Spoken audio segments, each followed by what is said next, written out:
Hey everybody, welcome back to Noob School. Today, we have something a little special. I decided to just throw out the top 10 things that noobs mess up on.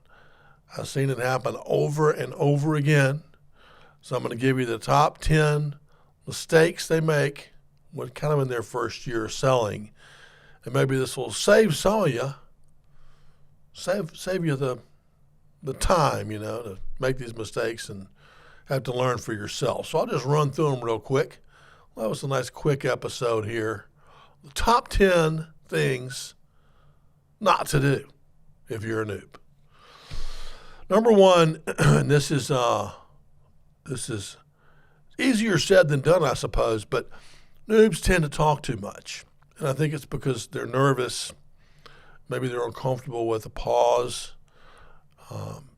I don't know. But the sooner you can learn not to talk too much and to ask questions and listen, the better off you're going to be. One way to do that is to prepare, is to have, your questions listed out. And when someone asks you a question, right, they'll quickly, a savvy buyer very often will say, well, tell me about your company, right? And you could just be off to the races. Or, what's your background? Or, whatever they might ask you. They're very often trying to get you off your game. So what you want to do is you want to be prepared for that. You want to have your questions all written out, all the stuff you need to know. And you need to acknowledge they asked you a question. And you can either say, I'd like to answer that. If you don't mind, I want to answer it at the end. Once I get my questions answered, or I need more information before I answer that question, if that's an appropriate answer. Or you want to answer it quickly. So if someone asks me that question, John, tell me about yourself, right? At this point, I could talk to you for about a day and a half, right? I got all kind of stories I could tell you from exploits around the world. But who cares, right? Who cares? What I'm trying to do is get my questions answered. So I would say, well, I had a good career here with a nice company in Greenville called DataStream. And since then, I've made some investments and been trying to help some, wrote a book and helping some folks with their, getting started in sales. So just kind of quickly downplay 30 years of work into 15 seconds and say, but let me ask, if you don't mind, let me ask you, and I would go right back to my question. So that's a skill. That's something that you practice, you write it down, you know it's going to come, and you're ready for it. If you're not ready for it, it's easy just to go on and on, yammering, and not making any progress on your sales call. Your sales call is not complete until you get all your information. You need to know what the deal is. Imagine if you asked a doctor, or if you went to a doctor, and the doctor says, hey, John, before we get started, what'd you think of that Clemson game last week? And I just started talking, going on and on about Clemson, Georgia, and blah, blah, blah. Pretty soon, the nurse comes in and goes, well, next person's here. Kind of a silly example, but that's kind of the same thing. It does you no good to be talking when you got the doctor in the room. You want to learn from that person. So that's number one. Don't talk too much. I just told you what to do to overcome that. Number two is negotiation. Negotiation mistake is giving away something for nothing, right? It's a very, very simple lesson. My good friend Bill Garcia has a company called TableForce.com, and he's trained all my sales team on negotiations. He's great, but this would be one of the first things he would teach us is don't always get something in return. So if somebody says, hey John, I like your product and all, and we need some of it, but I need a 10% discount. A new salesperson very often will say, oh, yeah, great, we'll take it. Let's get the order. Let's sign the order. And that's a noob mistake. A pro would say, oh, 10%? That's a lot. Huh. So what you're telling me is you want a 10% discount. And so if you're going to give us an order, if we can give you a 10% discount, yes. Well, if I'm able to get you a 10% discount, would you be able to get me, and then you fill in the blank, and you should know what you want, or better yet, take it back to your boss. But I would say something like 10%. I can't do 10%, but I can do 8 if you'll give me payment in cash, when we make the order, and 2 referrals, and something else. You can always ask for something else. So no matter if you're really a noob and someone asks you for a discount, the easiest thing to do is to say, I'm not authorized. I would love to. I'm not authorized. And you can go back to your manager and come back with some clever response. If it was me, though, it would always be, I can do that for you if you can do that for me. So there it is. Just don't say yes. Get something in return. Number 3, sometimes a noob, and maybe even noob plus, a lot of people, they'll get more focused on their own success. Like, oh, what do you do? Well, I try to sell, 10 units a month. That's my job, 10 units a month or 10 sales a month. And, to get beyond that, become a pro and become a real value-added part of the equation, when you're dealing with people out there, you need to think more like a partner. You need to think, what in fact is their problem? What is their problem? What is actually happening at their business that they're either not making money they could make, or they're losing money, or they've got a safety problem? There's something going on there, and I need to know exactly what it is and how it impacts their bottom line. And then I should be able to, if I have the solution, exchange the solution for something. Usually it's money, right? But it could be other things. It could be a barter. It could be a advertising barter, where I'm going to get something from you, whatever. So, but what you don't want to be thinking is, my job is just to come. I met this person. He's a prospect. I'm trying to sell him this and get him to buy it. And that's a transactional thing. And if you think that way, you might make your number for a little while, but you're not going to be a real pro until you start to get into the game of win-win and really, really going with the mindset of, what can we actually help them do? How can we make their business better over a long period of time? And then you'll sell more than you can imagine. Number 4 is kind of in the same vein, confusing price and value. So, we don't want to mess with price really until we really understand what the value is, because the price is not really that relevant. If it's $1,000, say, hey, it's only $1,000. That's not a big deal. Well, what if the value is $100? What if it's just like, what if we're only going to help them to the tune of $100? Well, $1,000 is actually quite expensive. But what if the price is $1 million? Is that expensive? Well, it depends. I mean, what if the value they're going to get is $20 million and $1 million cheap? So before you start thinking about, what the prices are and whether they're cheap or not, and again, that confuses in our psyches what we personally think the value of money is based on our money, right? $1 million is a lot to most people, but it's not much. If you're selling, let's say jet planes or something, $1 million, I'm sure you can get one for $1 million. So don't confuse your own thoughts of money with this, and don't worry about price and whether it's cheap or not until you know what the value is. And you've got to establish that value with the customer. So, once they agree, this thing, a typical way to do it is, we've done some work and we agree this thing could be worth, customer says, yeah, John, I agree. It could be worth $1 million a year to our business. And I would say, well, then would it be reasonable that we try our solution, and it's $100,000 a year, so you get a 10x on this? So you pay me $100, you get $1 million. If it doesn't work the way we say it does, we stop. That's a pretty good way to sell. We don't even know what we're talking about. 100,000 seems like cheap, right? In that situation. And that's kind of where you want to get, where you have trust with the client, you agree on a value, you offer them something that's less than a 1 or 2 or 3 year payback. And it shouldn't be that difficult at that point to make a sale. So don't confuse price and value. Number 5, I think sometimes a noob is so excited about making a sale that they'll promise them anything. They'll be like, yeah, we can have it there tomorrow. Yeah, we can have it to you in blue. Yeah, I can get you that discount, because they're just so excited. And the easy out here for you, for any noob, is to use the higher authority argument.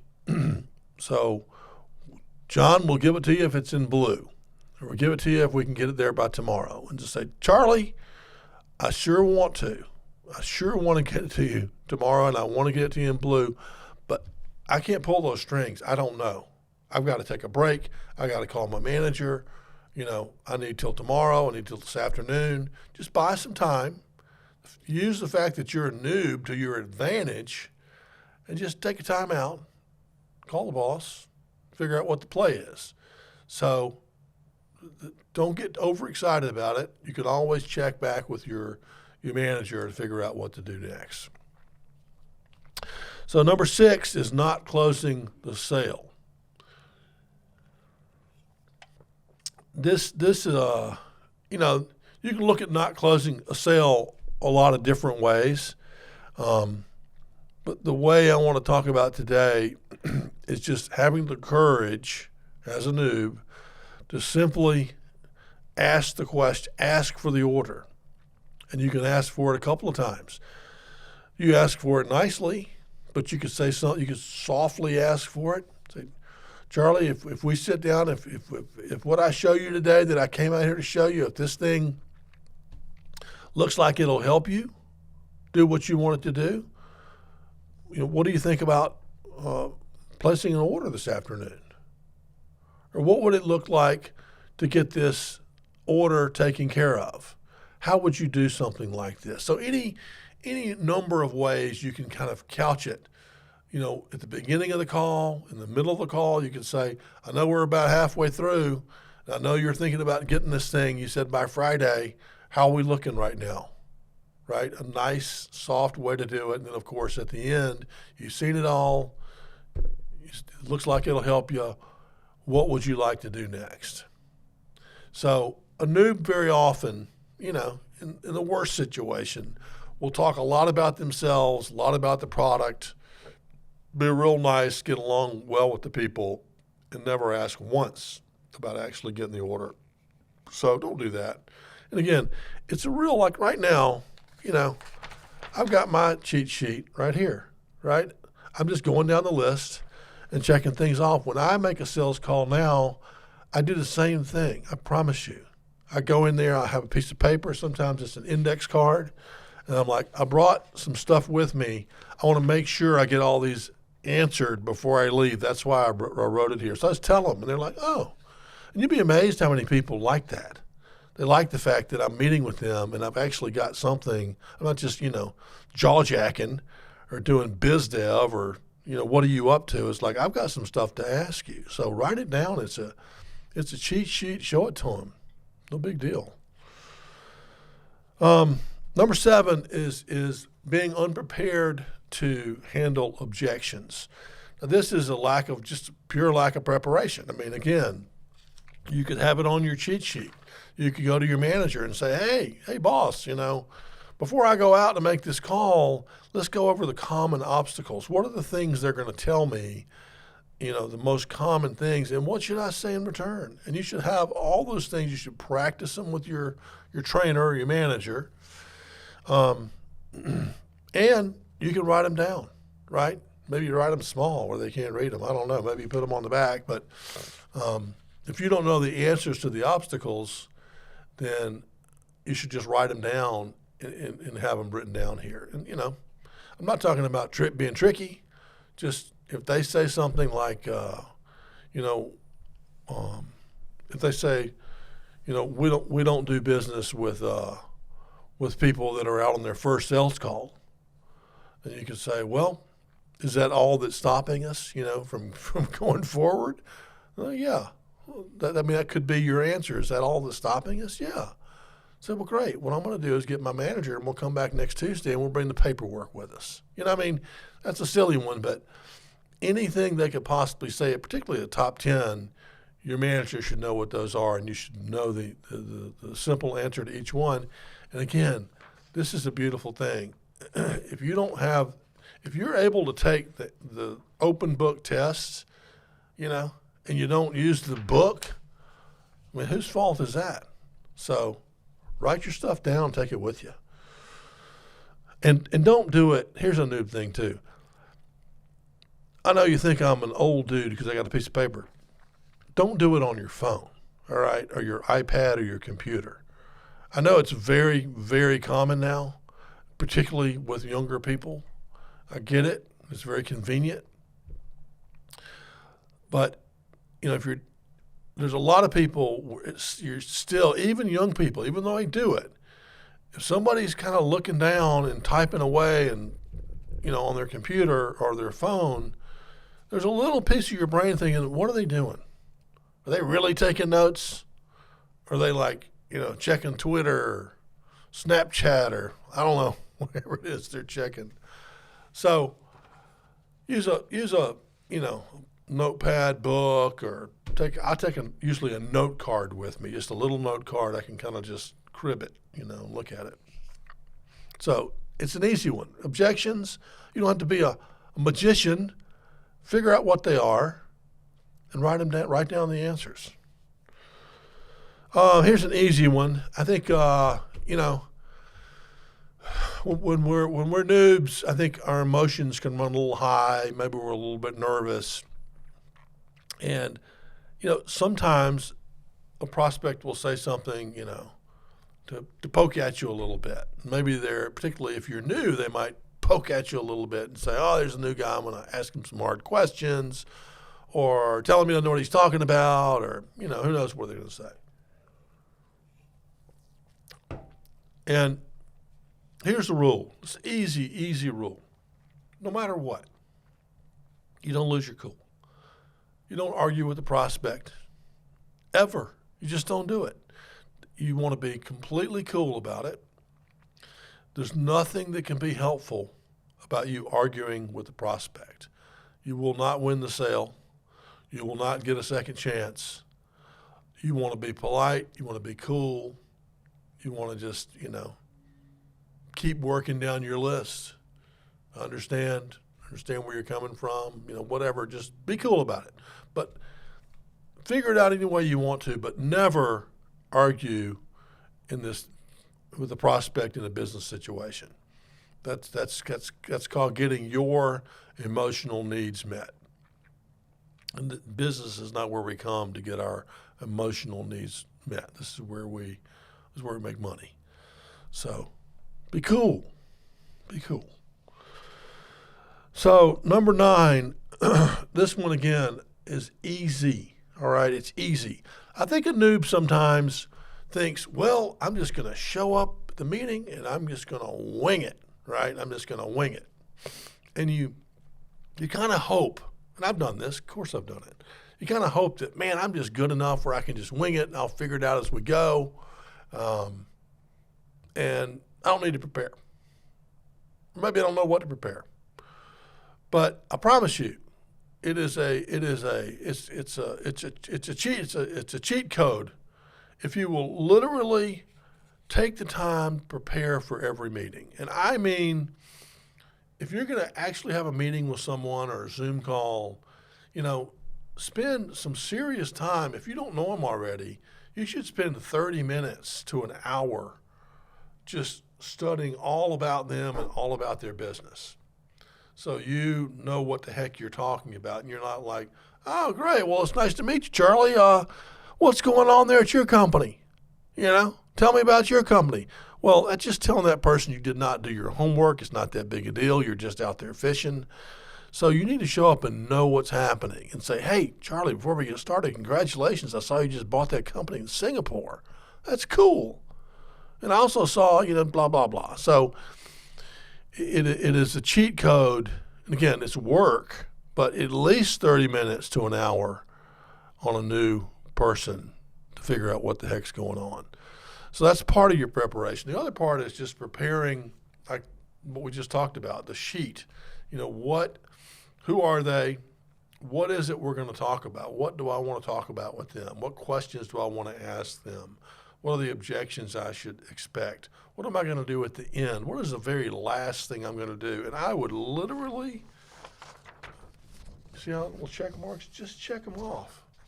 Check them off the list. And so the conversation can kind of ramble and whatever, but then you're finally back. Great. And so we're back to got one more question for you. And you're just working your way down this list. So prepare your list for every prospect or every customer before you go in there. It'll make your life a lot easier. And it's, I still do it. It just makes it easy to have a checklist. And the last thing that people do, the noobs, is they spend too much time talking to the wrong person. Okay. And by the wrong person, I mean someone who can't buy anything, right? There's lots of people who work for companies and they have different approval limits for what they can buy. And some of them are just interested, right? Maybe they work in, the manufacturing department and they say, hey, this thing looks interesting. I think I'll call the sales guy and see what I can learn. And, you need to find out fairly quickly, before you get too far down the demo path, what are their intentions? If they find out something they like, what's it look like for them to get something? Do you want to prepare for that? You want to ask them how they would go about buying. And sometimes they're like, hey, man, I own the company. I just pull the trigger. Or they might say, well, we got to go in front of the board. Or maybe they say, I got to bring Charlie in. And you're like, great, well, let's bring Charlie in, to the next call. So, we can go on, and we've got more videos in the Noob School. You can read about this or watch it, but it's important. Just think about it. Just because you're talking to a person and that person works at a company doesn't mean that's the right person to be talking to. In fact, it could be a complete waste of time. So in as nice a way as possible, try to figure out quickly, if they like it, how does a decision get made? Who else do you need to talk to at that company? And again, I would work with your trainer or your manager to figure out a cool way to do that, because you don't want to be rude either with someone who's nice enough to bring us into the company in the first place. So a little complicated, but just be careful not to waste your time with the wrong person. So that's it for today. Those are your top 10 things to not do, and we'll be bringing more to you in the weeks ahead. Talk to you soon, and thanks for watching the Noob School.